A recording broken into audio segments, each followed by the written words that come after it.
Alejandro Modarelli es escritor, periodista, militante LGBTIQ. Escribió un libro sobre la geografía gay en los años 70, plena época de la dictadura. Estuvo con nosotros y esto nos dijo. En 1986 se publica la primer solicitada de un grupo homosexual en un medio masivo de comunicación, que era la Comunidad Homosexual Argentina, publicó en Clarín. De Parado es una editorial que comenzó hace 6 años. Sus libros se distribuyen en todas las librerías de Capital Federal y del resto del país. Estuvimos con su coeditor, Fran Visconti, y esto nos dijo.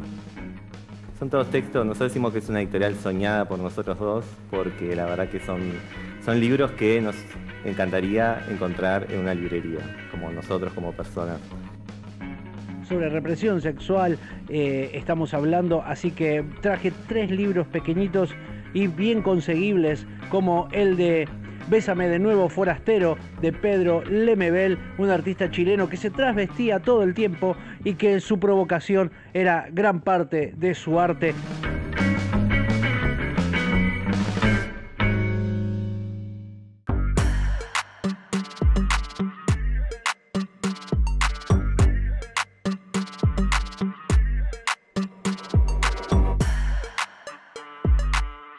Acostumbrados a la persecución del Estado, los gays en este país se armaron una geografía particular donde vivían su cotidianeidad y donde había fiestas, baños y exilios. ¿Es así, Alejandro Modarelli?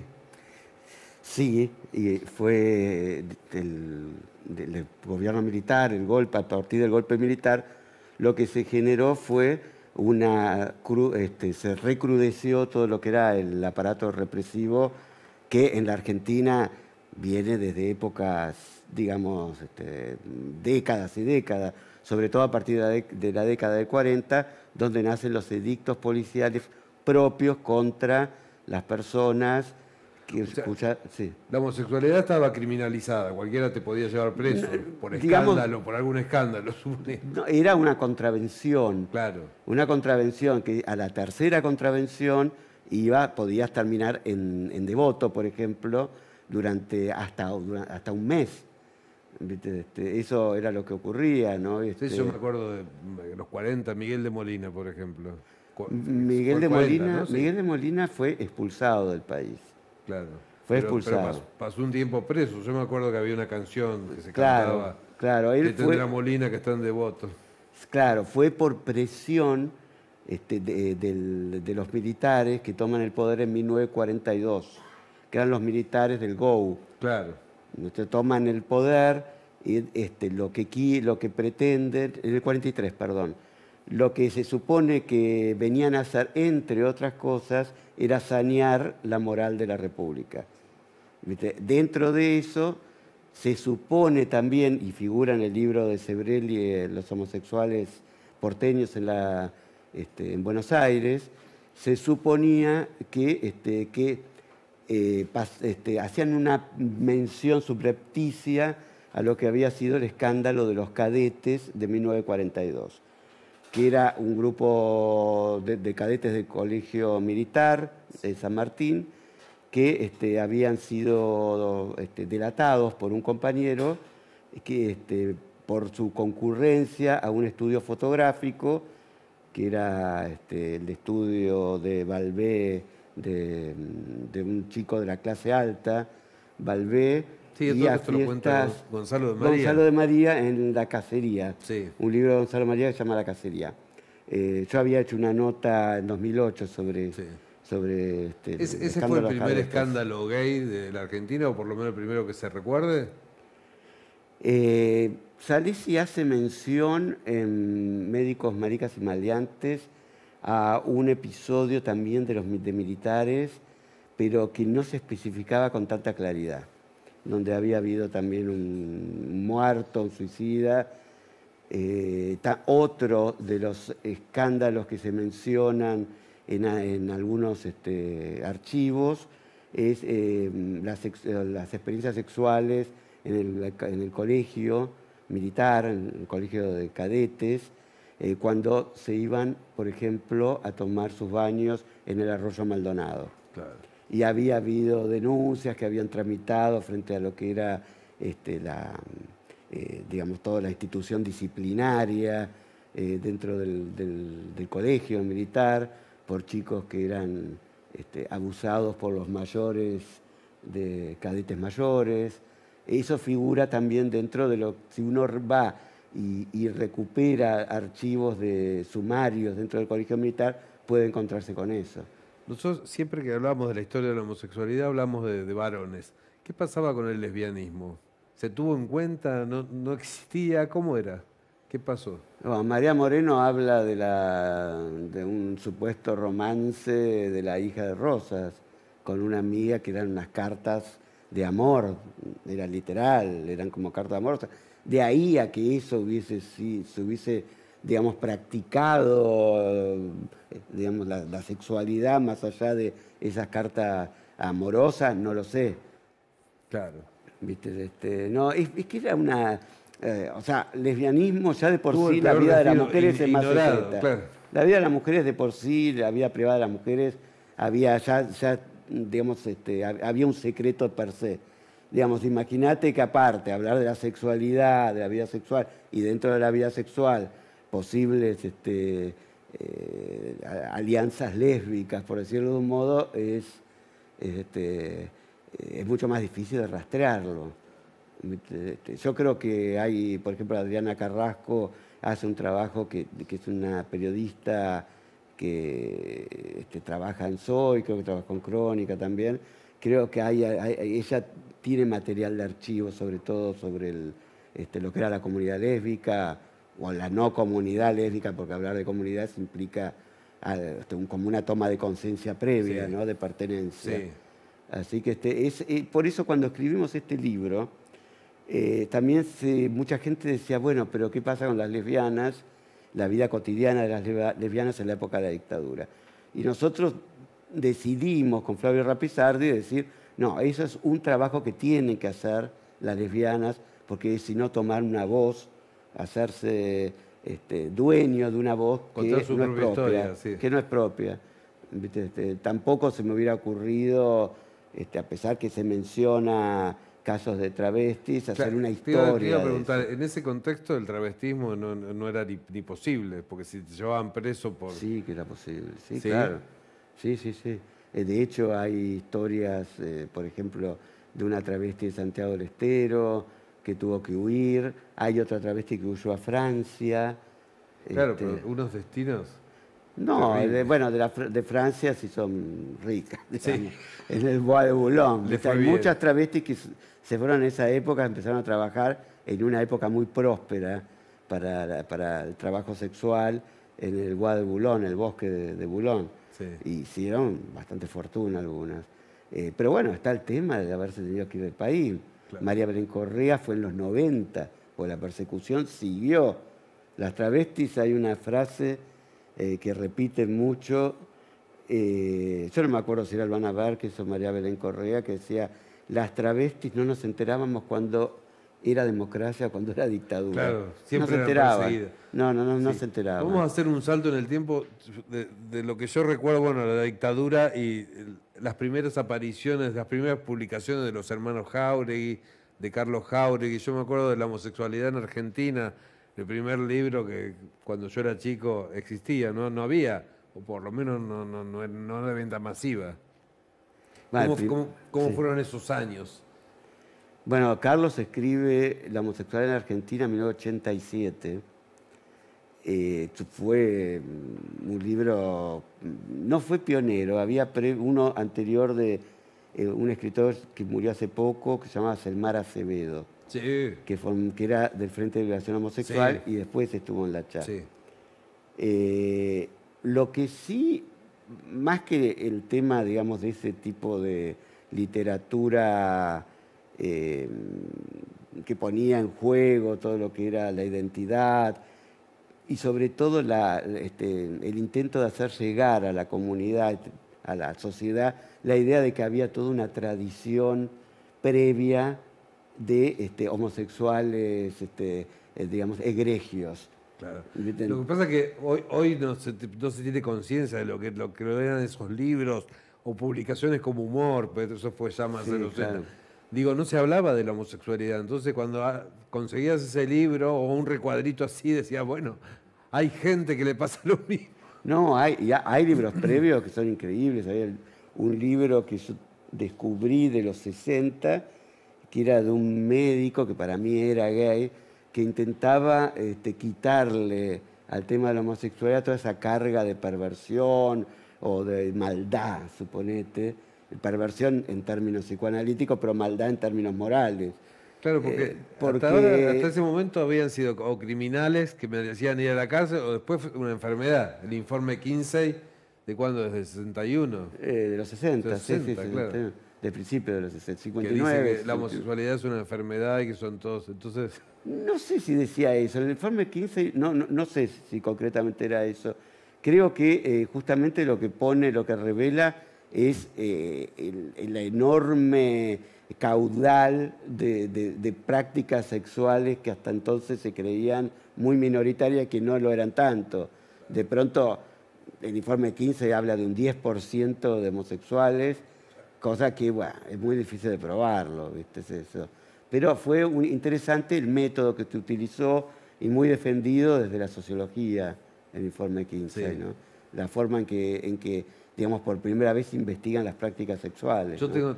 tengo la idea de que se empezó a hablar de una enfermedad a partir del informe 15 y por eso te dije eso. A lo mejor no... No, a partir de la psiquiatría. Sí. Fue Sí. a principios de fines Sí, del lo que dice siglo Foucault, XIX. la palabra homosexual no existía. No. Y, lo Una empiezan a palabra de la usar. psiquiatría. Claro. Heterosexual también. Sí, claro, Heterosexualidad era otra cosa, quería decir otra cosa. claro. La persona que no Dice, podía... en Grecia había gente gay, pero no se mencionaban de esa manera. No, eran por prácticas supuesto, comunes. Eran prácticas llenas de códigos. La gente piensa que era un jolgorio, Grecia, Claro. no. El activo y el pasivo tenían distintas categorías, Una especie hasta de morales. mentor, morales. Claro. Una especie de mentor que le enseñaba a los adolescentes, a los efebos a tener relaciones. Claro, se llamaba la efebofilia, Claro, que era todas las prácticas, sobre todo el gimnasio, claro. donde entablaban relación los mayores con chicos, con púberes, Que hoy preadolescentes. sería impensable. Hoy sería impensable. Y estaba muy bien visto porque era una forma que tenía que ver también con la iniciación en la vida adulta. Y con una idealización de la masculinidad, digamos. Si vos crees que el hombre es lo mejor que hay, que es mejor que la mujer, ¿quién le va a enseñar a mantener relaciones sexuales a un hombre más que otro hombre? ¿Quién lo hace ciudadano? Claro, ¿quién lo hace ciudadano? Esa Tal cual. era lo cierto. Por eso aquel que era pasivo siendo adulto tenía muchas restricciones como para ser reconocido por la sociedad como ciudadano. Supuestamente Aristófanes, hay un texto de Aristófanes donde se burla de una loca de la época, justamente por ser una loca grande, pasiva.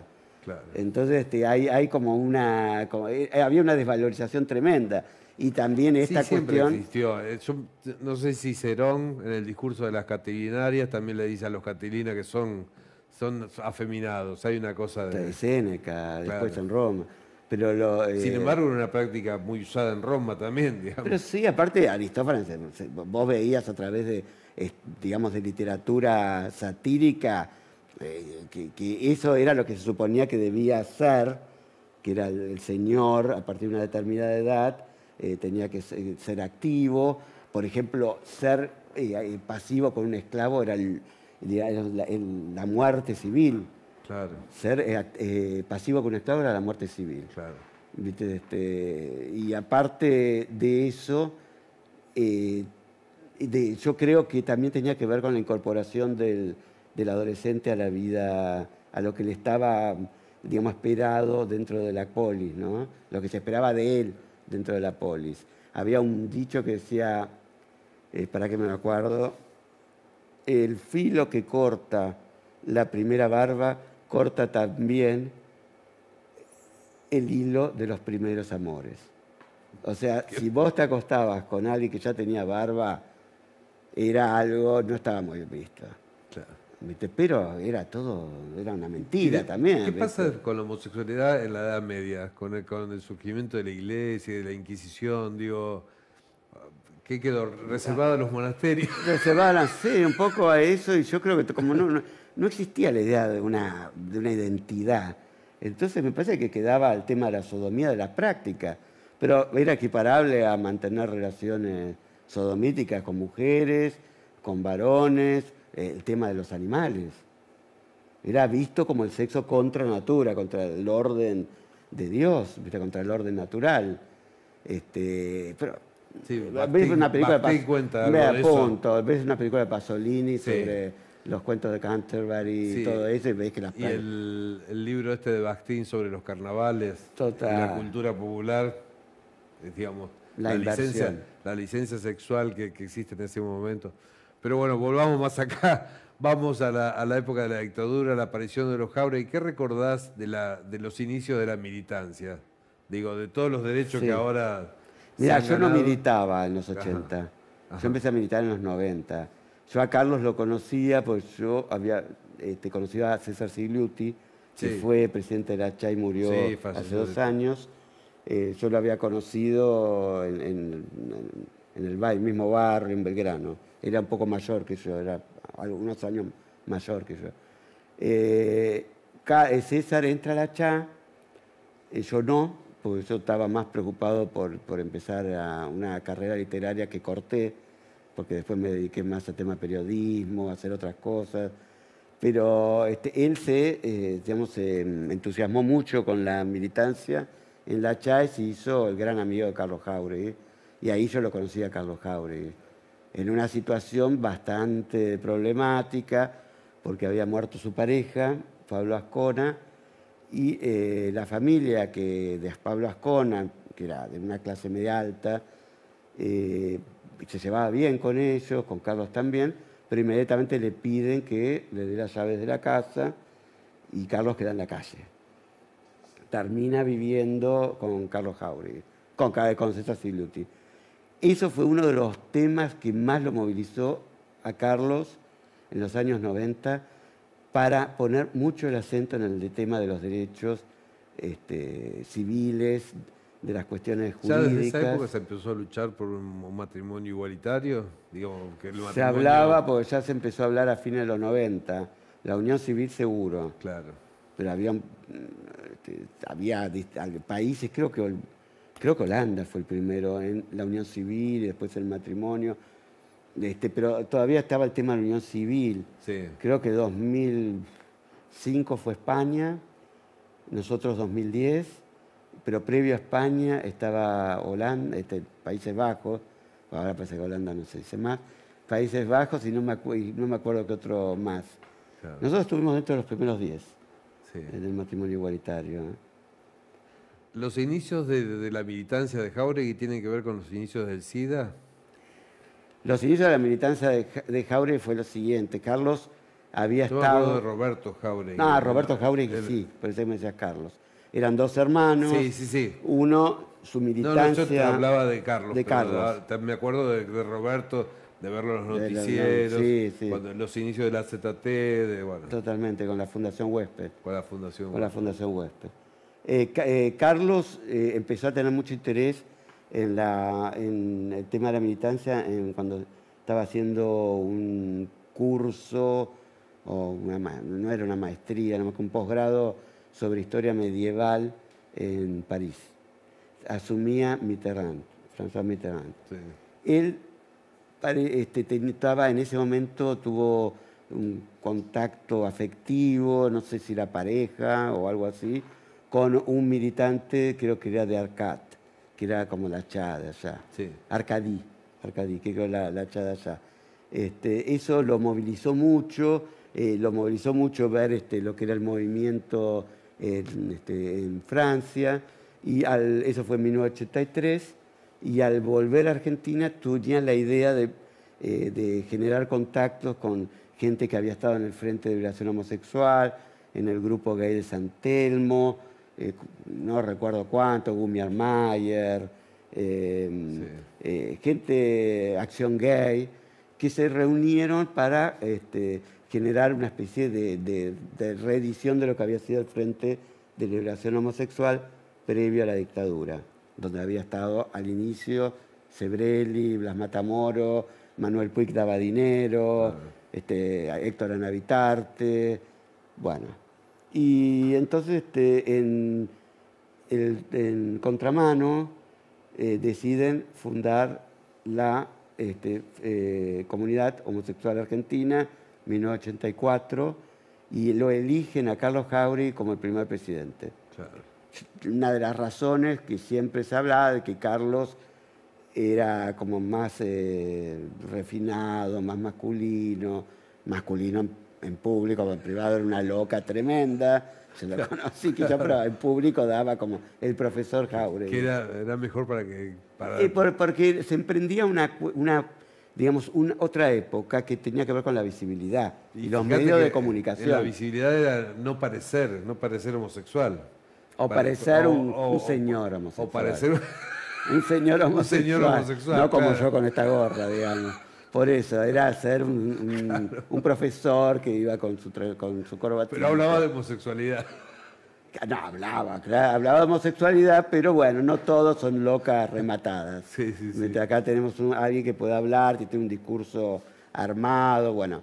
Y Carlos en 1987 se publica la primer solicitada de un grupo homosexual en un medio masivo de comunicación, que era la Comunidad Homosexual Argentina, publicó en Clarín.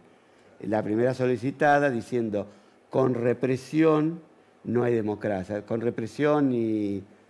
había otra cosa, ahora no me puedo acordar, pero no hay democracia. Pues seguía todo el aparato represivo bajo las órdenes del ministro del Interior de Alfonsín, que se llamaba Trócoli. Sí, Trócoli. Cuyo hijo, Leandro Trócoli, era una loca famosa de la época. Siempre me acuerdo de Trócoli. De Leandro, el hijo también, ¿viste? Que era amigo de Roberto Jáuregui. Qué bárbaro. Después aparece la famosa tapa. Junto con eso, digo, en Buenos Aires empiezan a aparecer los boliches gay, los pubs gay. 1984. Claro, ya había habido durante la época previa a la dictadura también, Digo, sí, pero también la sexualidad estaba reservada a las teteras, sigue habiendo teteras igual. No, lo que yo cuento en el libro es que durante la dictadura había, al ver los lugares de encuentro, si había uno, cerraba la semana porque lo cerraban o directamente era casi imposible sostenerlo. Había determinados lugares privilegiados para formar una comunidad de encuentros, digamos, de sociabilidad dentro de la vida cotidiana, que eran las famosas teteras, que son ciertos baños, no todos los baños, sino ciertos baños donde se practicaba de ciertas la hamburgueserías, por supuesto, estaciones de trenes. Pero lo más interesante eran las de trenes. Sí, claro. Porque se creaban comunidades de paso en los andenes. Claro. Era mucho más fácil. Claro. Esa circulación permanente de gente hacía más fácil que incluso parejas, dentro de los testimonios del libro hay parejas que se conocieron en los baños. Había,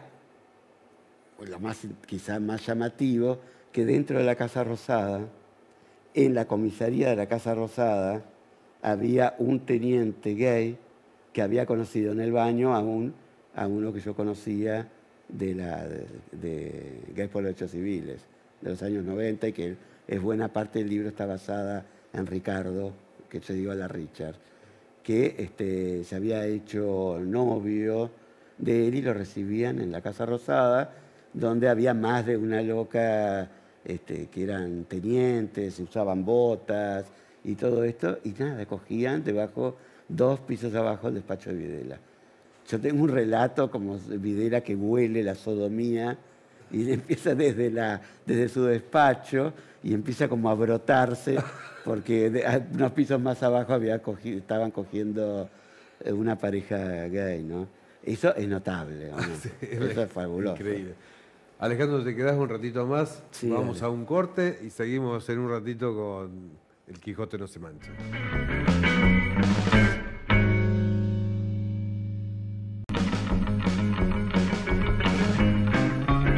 Sobre represión sexual estamos hablando, así que traje 3 libros pequeñitos y bien conseguibles, como el de Bésame de nuevo, forastero, de Pedro Lemebel, un artista chileno que se trasvestía todo el tiempo y que su provocación era gran parte de su arte.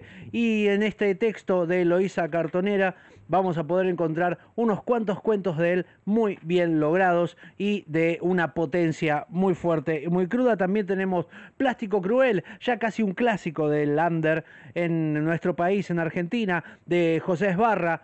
Sí, que tenemos aquí a uno de los personajes más interesantes que se llama Bom Bom, que es una poeta puta travesti que está enamorada del protagonista y sobre ese amor frustrado que ella tiene habla y desenrolla su forma de ser travesti. Y ahora tenemos también un clásico para no olvidarse, De Profundis, de Oscar Wilde, que son las cartas que Oscar Wilde le enviaba a Sir Douglas, conocido por Busy, que era su amante, un muchachito muy joven.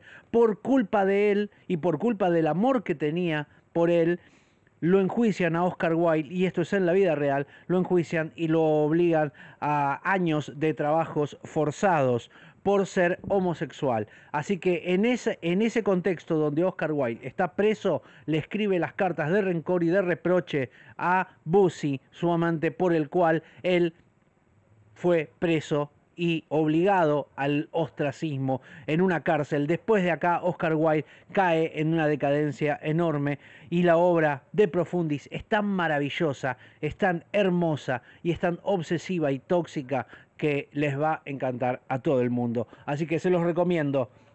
José Esbarra, Plástico Cruel, Bésame de nuevo, forastero, de Lemebel, Eloísa Cartonera, y De Profundis, de Oscar Wilde. Alejandro Modaeri, ¿cuándo terminan los edictos policiales? ¿Cuándo se descriminaliza la homosexualidad? Bueno, no se descriminaliza, porque Sí. el crimen sería ya del Código Penal. Sí. 1996, en agosto muere Carlos Jáuregui y al pocos meses, en la Convención Constituyente de la Ciudad de Buenos Aires, los edictos son reemplazados por el Código de Convivencia. Sí. Si no me equivoco, fue en el 96. Sí. El Código de Convivencia después lo que hace es traer otros, digamos, otras ideas bastante represivas, como la idea de crear una cárcel para contraventores, Sí, dentro de los cuales se suponía que iba a estar lleno de travestis, Claro. Porque en el 98... Siempre espacios lindos, ¿no? Fuimos muy bonitos, creo que era cerca del Lo querían centro. tener bien. Sí, era como, bueno, Contenidos. Claro, que eran, no sé, lugares donde por ahí un poquito mejores que Devoto, no sé. Y en el 98, acordate, fue el gran escándalo en Palermo, Claro. por el código justamente de convivencia, pues las travestis trabajaban ¿En Godoy Cruz? en Godoy Cruz, y por en toda las esa bodegas? zona. Claro, que fue toda una batalla entre los vecinos, grupo que se llamaba Vecinos Sensibles. Sí. Sí, Lucía ¿En Carau. qué Lucía quedó Carau, todo se llama. eso? Digo, que no No, sabe. después se pactó, al principio hubo resistencia, pero después se pactó entre las mismas travestis y el gobierno de la ciudad, los bosques, primero que fue detrás del lawn tenis, y quedó ahí. Eso ya quedó instalado, que no significa que terminó la represión. Claro. La represión siguió, pero creo que cada vez con menos intensidad, ¿viste? Ya se empezaron a hablar otros temas en relación a las Claro. travestis, Claro. que era el tema del cupo laboral, el tema de la ley de identidad de género, otro tipo de cosas que no necesariamente pasaban por el tema de la represión policial. Claro. Y de la prostitución, que eran los dos temas. No, la prostitución sí, Sí. por eso la idea del cupo laboral. Sí. Que Claro. era, digamos, la idea de que hubiese alguna salida que no fuese siempre la noche prostibularia, que está tan asociada también a la muerte, porque Sí, el consumo de droga... Yo me acuerdo de para programas poder- en la tele donde salían a buscar a las chicas a la noche. Bueno, lo que pasaba en La Veneno en España. Claro. A verlas trabajar y eran exhibidas como fenómenos de circo. Sí, digamos. eran fenómenos sociales, sin tomar en cuenta que La edad promedio para vivir eran 35, 40 años. Sí. Imagínate vidas de noches, invierno, donde pescaban la enfermedad ITS, las infecciones de transmisión sexual, el tema, digamos, del SIDA, el tema de infecciones, que no necesariamente era el tema del VIH, sino otras, el tema del consumo, el tema de que eran obligadas a vender, tenía que mantenerse en la noche de 0 grados en pie, que es muy complicado, y son vidas muy dolorosas, muy golpeadas, muy tortuosas. Todo cuesta más. Por eso digo, cuando la gente habla en contra del cupo laboral trans, que dicen, bueno, con ese criterio está el tema del mérito. ¿Qué mérito podés esperar de una persona que ha quedado tan devastada por una vida restringida a horarios de madrugada, a la drogadicción, al golpes? O sea, yo lo he visto dentro de lo que es la Procuración General de la Nación, que ha tomado hace años personas travestis como dentro de la planta de trabajo, ¿viste? Se supone que hay un determinado cupo para las empresas del Estado o instituciones del Estado. Por eso te digo que las personas que están en contra porque creen que tiene que ver con el mérito... Te iba a preguntar, bueno, llegamos a esta época donde se supone que hemos ganado derechos, digamos, ¿qué ganamos y qué perdimos? ¿Qué añorás de...? No sé si hay mucho que añorar de épocas anteriores. Sí, por supuesto. Creo que se ganó y era necesario. No soy antelegitimista. Claro. En un momento sí, pero después leyendo Didier Ribon, que es un gran pensador gay francés, digamos que muchas veces uno queda seducido por esas voces que nos dicen, pero ¿por qué se quieren casar? Si justamente ustedes eran la libertad, eran el jolgorio, eran la antifamilia. Sí. Entonces digo, bueno, de pronto dice Didier Ribon que siempre es muy cómodo para el sistema heterosexista ubicarnos del lado de lo ilegal, lo ilegítimo, lo ajurídico, porque también es ellos y nosotros. Entonces yo dije, no, yo quiero tener las mismas leyes para poder repudiar el casamiento. Claro. Me casé, pero digamos para poder repudiarlo como cualquiera que quiere repudiar el casamiento. El matrimonio como una institución considerada tradicional, nefasta, lo que se te ocurra, pero tengo que tener el derecho a decidir si quiero no casarme. Tal cual. Quiero que exista la ley para yo tener el derecho a decir lo repudio. ¿Qué se milita hoy? ¿Existe la militancia, pero qué se reclama? Sí, mirá, se reclama sobre todo la educación sexual integral, que no está funcionando como debiera funcionar. Sobre todo funciona de acuerdo a los parámetros puritanos o a las restricciones de acuerdo a lo que haya en cada provincia, incluso dentro de las mismas, que se supone misma sociedad porteña o en el conurbano o en la provincia de Buenos Aires, también sigue habiendo una cantidad de reclamos para que no se dé la educación sexual integral tal cual se supone que fue concebida. Yo digo, a pesar de toda la lucha y de todos los derechos ganados, digo, siguen apareciendo, o el incendio del Marica Café, ¿te acordás? Que hubo fuego, o chicos que los golpean por darse un beso en una hamburguesería. Digo, cierta sociedad sigue pensando en la gente gay como gente de segunda que merece ser golpeada. El cambio es tan grande que hubo acá, sobre todo en el interior probablemente quizás no sea tanto, habría que ver las provincias, yo no lo sé.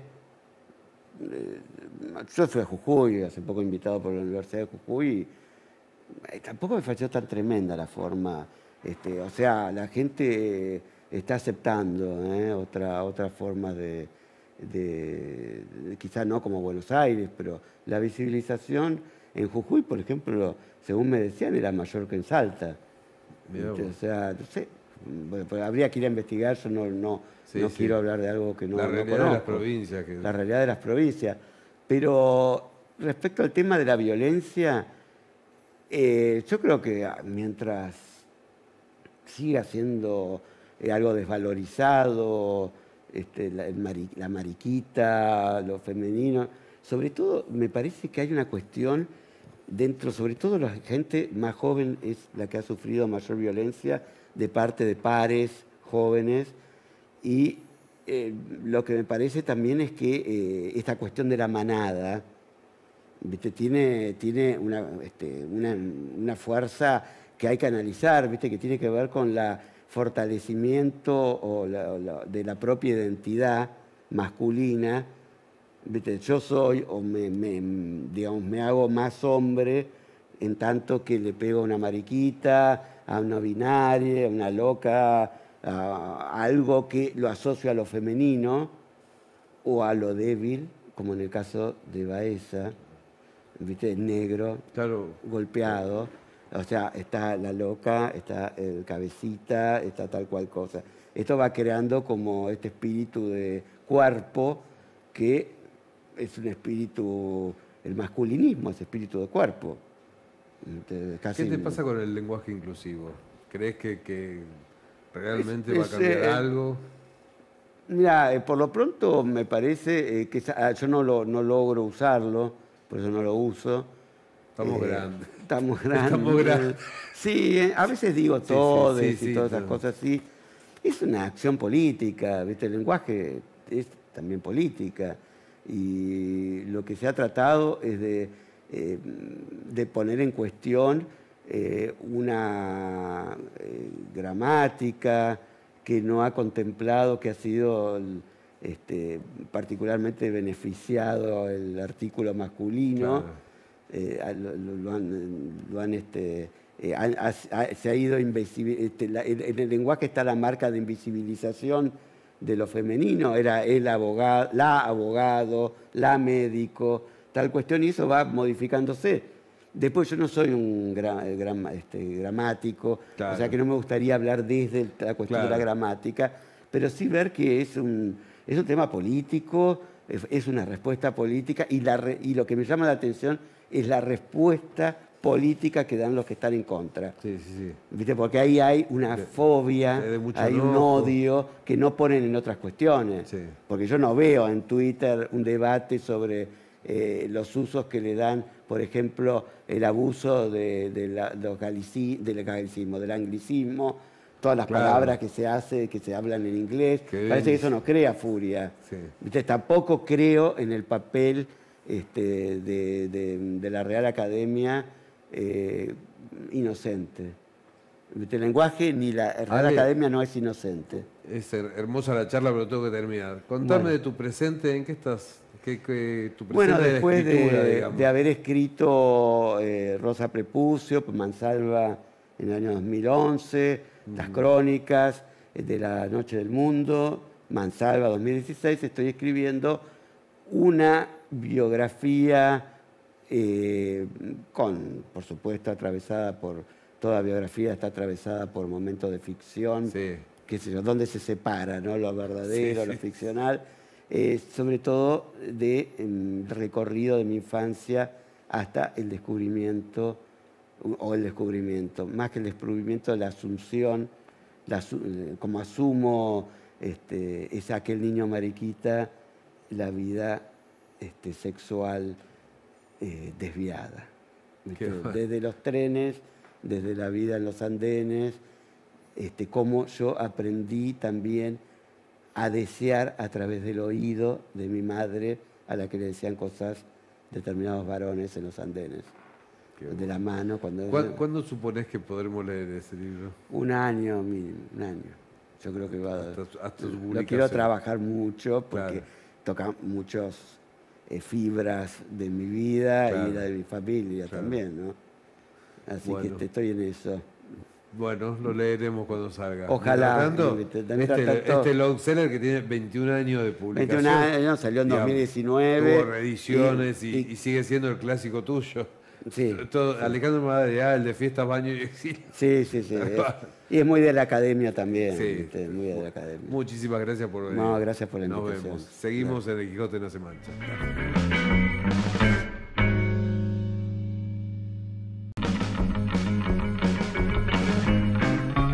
Fran Visconti, bienvenido. Editorial de Parado, una editorial queer. Contame cómo es eso. Sí, ¿Cómo es la idea exactamente. de generar una editorial queer?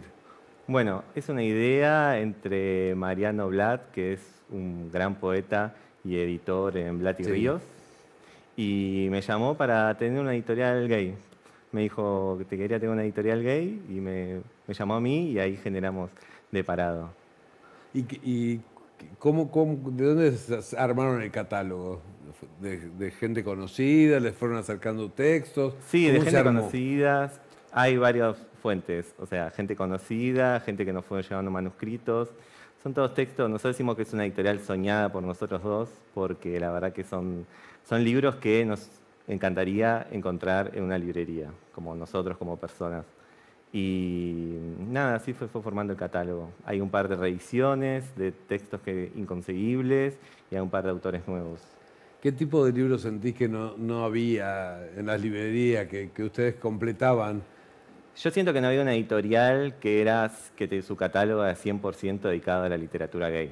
Que vos veías un porque libro... hay muchas editoriales Hay que muchas, hacen sí. literatura gay. Yo, la verdad que me cuesta mucho decir, pues, que no hay literatura heterosexual, literatura gay, pero bueno, entiendo lo que querés decir con Sí. literatura gay. Sí. Sí, hay muchas editoriales que tienen, no sé, autores increíbles como Copy. Bueno, en Blatt y Ríos Claro. hay muchos, en Mansalva, pero no una dedicada. O sea, nosotros queríamos que nuestro catálogo sea sinónimo de calidad y de texto LGBT. ¿Y qué tipo de textos reunieron, por ejemplo? ¿Novela, cuentos? Mirá, hay un autor que nos encanta, que es Gael P. Rossi, que ya publicamos 2 novelas, Sí. que es Gualicho y Machito, que es novela 100% erótica. Después hay, por ejemplo, reunimos las columnas de Pablo Pérez en la Soy, Sí. una columna de Soy Positivo que habla de vivir con VIH. Recién Sí. estuvo Modarelli, que también... Sí, Modarelli nos hizo Escribe el en prólogo Soy. de Estrechamente Vigilados por la Locura, de Héctor Navitarte, que es un libro que se publicó en el 82 en Barcelona, inconseguible. No se podía conseguir por ningún lado, nos costó muchísimo conseguir una edición. Y decidimos reeditarlo con prólogo de Modarelli, porque Héctor Navitarte fue un militante que fue el que creó el grupo Nuestro Mundo, que fue uno de los primeros grupos gays en Argentina antes de Stonewall. Y es un gran escritor y tenía esta novela perdidísima que decidimos reeditar. Qué bueno. Hay muchos autores así perdidos o que Sí. son joyitas del pasado que Sí, no vieron la luz, o por ahí los publicaron en ediciones muy chiquitas. Exactamente, sí. Y- Tenemos otro autor también que se llama Blas Matamoro, que Sí. fue un intelectual del Frente de Liberación Homosexual, que se fue a vivir a España muchos años, y que publicó una novela en los 80 llamada Las Tres Carabelas, que pasó desapercibida, una novela hermosa de iniciación, y que cuando la leímos dijimos, esto se tiene que reeditar, se tiene que conocer en los nuevos lectores, y la verdad que le fue re bien. ¿Vos qué lees? ¿Qué es lo que a vos te gusta? ¿Lees de todo? ¿Cómo es? yo ¿Lees diría- género? ¿Lees... Yo diría que leo de todo, pero si es una novela gay, Sí. sí Pero, prefiero. ¿qué define 100%. la novela gay? ¿La temática, los personajes, lo que sucede? ¿A qué llamas novela gay? Y mira, hay varias formas de decirlo, porque puede tener la temática, puede ser el autor gay, puede referirse a la comunidad gay. Es como un término medio nebuloso. Sí. Sí, pero no sé, vas encontrando sus tintes. ¿Cómo se conforma el catálogo de Parado? ¿Qué autores tenés? ¿Qué libros? Bueno, hay un poco de todo. Tenemos como escritores muy jóvenes, como por ejemplo Santiago Nader, que escribió un libro de cuentos que se llama Una curiosidad nueva, con 20 años. O sea, son exquisitos esos cuentos. Tenemos a Martín Villarcía, que escribió Nunca, nunca, nunca quisiera volver a casa, son crónicas de viaje por Europa. Después tenemos Positivo, de Pablo Pérez, que son las columnas de él en el suplemento Soy. Y tenemos, la última que sacamos es un título increíble que es El cielo es un lechazo triste, de Nico Kolfler, que es una novela futurista muy linda, muy tierna. Un título difícil de olvidar. Yo lo vi en las redes y dije, ¿qué es esto? Por lo menos despierta curiosidad. Despierta curiosidad. Sí. Contame qué se viene para este 2023 en la editorial. Ahora en marzo de 2022 vamos a... No, 2023. 2023, perdón. Vamos a sacar a María Felicita Jaime, que es una militante, fue una de las primeras integrantes del CHA, y una periodista que vivió muchos años en España y que para mí publicó allá la gran novela lésbica del siglo XX, que se llama Cris y Cris. La vamos a reeditar, una edición argentina, y esperemos que, como todos, como siempre esperamos, que nuestros libros sean un bestseller y podamos reeditar toda la obra de ella, porque es importante que la gente la conozca. ¿Tenés devoluciones de la gente gay? ¿Es una editorial que se volvió de culto o se está...? De gente gay y de gente hetero también. ¿Sí? ¿Cómo sí. es eso? Sí, porque son los libros entretenidos, no hace falta ser gay para leer literatura gay.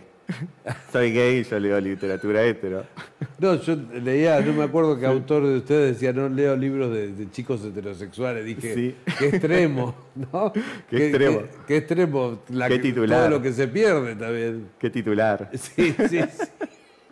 No, totalmente. ¿Qué devolución tienen del público?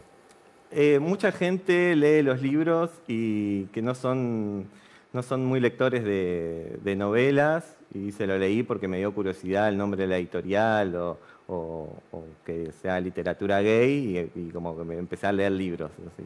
Eso está buenísimo. Qué bueno. Sí. Y hay ahora un tema que parece que toca a todas las editoriales independientes, es el precio del papel. Sí. Es terrible, ¿no? Sí, Que no hablemos. No, sí. No, está bien, está bueno que hablemos porque... Sé que incluso peligra la Feria del Libro o hay así como... Y la Feria del Libro no peligra. Claro. Que peligran las novedades. Claro, no tienen capacidad y dinero para... Hay que pensarlo ni 3 ni 4 veces, hay que pensarlo miles de veces antes de mandar a pensar imprimir un libro, porque los precios van cambiando todo el tiempo. Y también nosotros como editorial, los precios de nuestros libros tienen que ir cambiando, no sé si mes a mes, pero cada 2 o 3 meses tienen que, porque si no va más atrás de la inflación el precio del libro. Pensá que la cadena... Fran, ¿vos tenés una idea de cómo se conforma el precio de un libro? ¿Dónde tenés el mayor gasto? ¿Qué es en el papel, en la impresión? La impresión, el mayor gasto es el papel. Sí. Después viene la impresión. Sí, y el diseño, las tapas, imagino que... Sí, eso sí, nosotros tenemos un diseñador, le Claro. pedimos casi todos los títulos, tienen obra de un artista queer, que nosotros vamos trabajando, que es tipo un pedido especial, y después nuestro diseñador Iñaki Jankowski nos lo acomoda. La distribución también tiene un costo. Sí, la distribución tiene un costo, pero no, el mayor... Ya se ha perdido los autores. Ya lo dijo Sacomano el año pasado. Sí, es verdad. Ya se ha perdido el costo del escritor. Claro. No, los escritores nosotros les pagamos todo. Está muy bien. Firmamos contrato. Genial. Sí. Como hay que hacer. Como tienen que hacer todas las editoriales. Pero... Bueno, ¿hay algún lugar en especial donde encontremos los libros de Parado? Sí, o... estamos más que nada en Instagram. Instagram Sí. de Parado. O sea, si quieren buscarnos, ahí les damos las noticias, qué libros se vienen, etc. Sí. ¿Y en las librerías están en todo Buenos Estamos, Aires? sí, en todo Buenos Aires, estamos en Córdoba, en el interior. ¿Sí? Sí, en La Plata, sí. ¿Hace cuánto está de Parado? Y más de 6 años. Ah, bueno. Sí.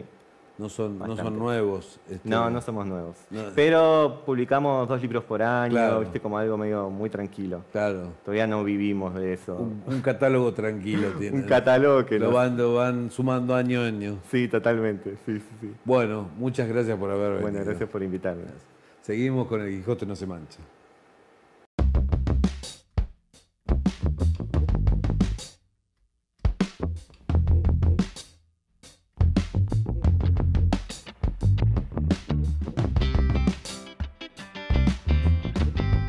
Esto fue todo por hoy. Hasta aquí llegó El Quijote no se mancha. Los espero la semana que viene a la misma hora. Muchas gracias por estar ahí.